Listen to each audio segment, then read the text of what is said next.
নমস্কার বন্ধুরা, এই সপ্তাহের কর্মসংস্থান পেপার অর্থাৎ 16ই নভেম্বর 2024 যে সমস্ত সরকারি চাকরির আপডেট উঠে আসছে সেগুলো আজকে তোমাদের সামনে নিয়ে আসছি।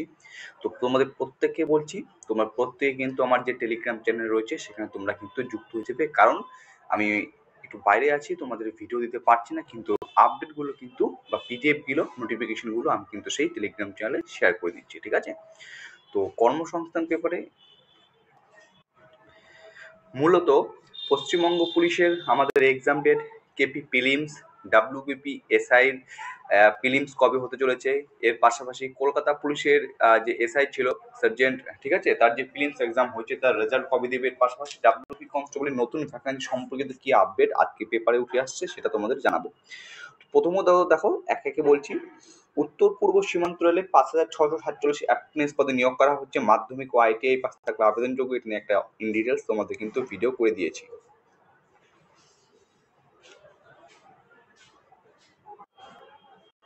নেক্সট তোমরা এখানে যেটা দেখতে পাচ্ছ সেটা হচ্ছে 1,25,000 প্রার্থীর নামী পাস কোম্পানিতে স্টাইপেন্ড সহ ইন্টার্নশিপ। এটাও কিন্তু তোমাদের আমি জানিয়েছি যে তোমার এটা লাস্ট অ্যাপ্লিকেশনের ডেট রয়েছে হচ্ছে 15ই নভেম্বর। ওবিসি নিয়ে যে মামলা হচ্ছে বর্তমানে সুপ্রিম কোর্টে, তার জন্য ডাব্লিউবিসিএস যে এক্সাম রয়েছে সেটা কিন্তু তোমাদের কিছু হচ্ছে, এটাও কিন্তু একটা আপডেট এখানে উঠে আসছে।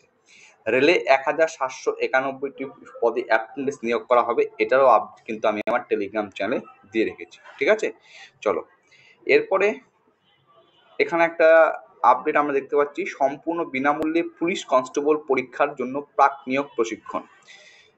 আমি পেপারটা তোমাদের আমি শেয়ার করে দিব আমার টেলিগ্রাম চ্যানেল, সেখান থেকে তোমরা আরো বিস্তৃতভাবে জানতে পারবে। তো চলো, জিজ্ঞাসা এই যে পেজটা রয়েছে, এই পেজে পুলিশের চাকরির যে আপডেটগুলো উঠে আসছে সেটা একে একে তোমাদের সামনে আমি তুলে ধরছি। প্রথম প্রশ্ন ছিল পশ্চিমবঙ্গ ও রাজ্য পুলিশে কি কি পদের পরীক্ষা এবছর হবে। ঠিক আছে, তো সেখানে যে উত্তরটা এসেছে সেটা হচ্ছে, দেখো, কলকাতা পুলিশের কনস্টেবল পদের প্রিলিমিনারি পরীক্ষা 29শে ডিসেম্বর হওয়ার সম্ভাবনা আছে। ঠিক আছে, 1 নম্বর। 2 নম্বর হচ্ছে পশ্চিমবঙ্গ পুলিশের সাব ইন্সপেক্টর পদের প্রিলিমিনারি পরীক্ষা জানুয়ারির শেষ সপ্তাহে হওয়ার সম্ভাবনা রয়েছে। এখানে কিন্তু টেন্টেটিভ সম্ভাবনা হয়েছে আছে। ঠিক আছে, পরে দেখো তারপরে দেখো এখানে যেটা বলেছে সেটা হচ্ছে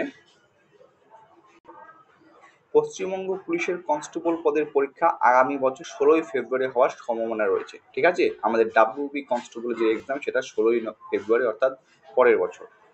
কলকাতা পুলিশের সাব ইন্সপেক্টর পদের প্রিলিমিনারি পরীক্ষার ফল ডিসেম্বরের শেষে বাড়াবে। ঠিক আছে, ওবিসি সংক্রান্ত নিয়ে এটাও একটা সমস্যা রয়েছে। তোমরা জানো যে ওবিসি যতক্ষণ না পর্যন্ত একটা কোনো নির্দিষ্ট একটা সেখান থেকে একটা ফয়সলা না হয় ততদিন পর্যন্ত কিন্তু এই সমস্ত এক্সামগুলো না হওয়ার সম্ভাবনাই কিন্তু প্রবল। কলকাতা পুলিশের সাব ইন্সপেক্টর পদের পিলি যে এক্সাম তোমাদের হয়েছে তার পরীক্ষার ফল ডিসেম্বরের শেষে বেরোবে। এবং নতুন ভ্যাকান্সি সম্পর্কিত যে আপডেট এখানে উঠে আসছে সেটা হচ্ছে পশ্চিমবঙ্গ পুলিশ কনস্টেবল পদের নতুন বিজ্ঞপ্তি এবছর বেরোবে কি। তো তার উত্তরে এখানে যেটা বলা হচ্ছে, ওবিসি সার্টিফিকেট সংক্রান্ত মামলার জন্য বিজ্ঞপ্তি বেরোতে দেরি হচ্ছে, আশা করা যায় এই বছরের শেষে বিজ্ঞপ্তি বেরোতে পারে।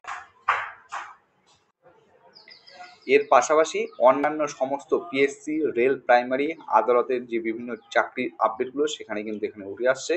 বর্তমানে কোন কোন পদে এখন আবেদন করতে পারবে সেটাও কিন্তু এখানে চলছে, এবং রাজ্য কেন্দ্র সরকারের কোন পরীক্ষা কবে হবে সেটাও কিন্তু এখানে উল্লেখ রয়েছে। এবং তোমরা প্রত্যেকে জানো যে আর 2 দিন পর তোমাদের কি 16ই নভেম্বর এবং 17ই নভেম্বর তোমাদের কিন্তু পিএসসি ক্লার্কশিপের পরীক্ষা রয়েছে। এবং এই পিএসসি ক্লার্কশিপের পরীক্ষা তোমরা যারা দিবে, এখানে কিন্তু এই সপ্তাহের কর্মসংস্থান পেপারে একটা মক টেস্ট রয়েছে যেখানে প্রায় কিন্তু 100টির মতো কোশ্চেন রয়েছে। এখানে তোমরা কোশ্চেন নম্বর দেখতে পাচ্ছ 100, এবং এখানে যে সমস্ত অঙ্কগুলো রয়েছে, ম্যাথগুলো রয়েছে, সেগুলো কিন্তু এখানে সলভ করে দেওয়া হচ্ছে। যদি তোমরা পারো এই যে মক টেস্টটা একটু তোমরা দিও সময় দেখে। ঠিক আছে, 1 ঘন্টা 30 মিনিট সময় দেখে এই মক টেস্টটা তোমরা দিও। তো মক টেস্টটা তোমরা কিভাবে পাবে, আমি তোমাদের পিডিএফটা আমি টেলিগ্রাম চ্যানেলে অলরেডি শেয়ার করে দিয়েছি, সেখান থেকে নিয়ে ভালো করে ঘড়ি দেখে সময় দেখে করবে, তারপর শেষে উত্তরগুলো মিলাবে। ঠিক আছে, এতটুকু ছিল আজকে আপডেট। যদি ভিডিওটি ভালো লেগে থাকে লাইক করবে, নতুন হয়ে থাকলে চ্যানেলটিকে সাবস্ক্রাইব করে পাশে থাকার চেষ্টা করবে। জয় হিন্দ, জয় ভারত।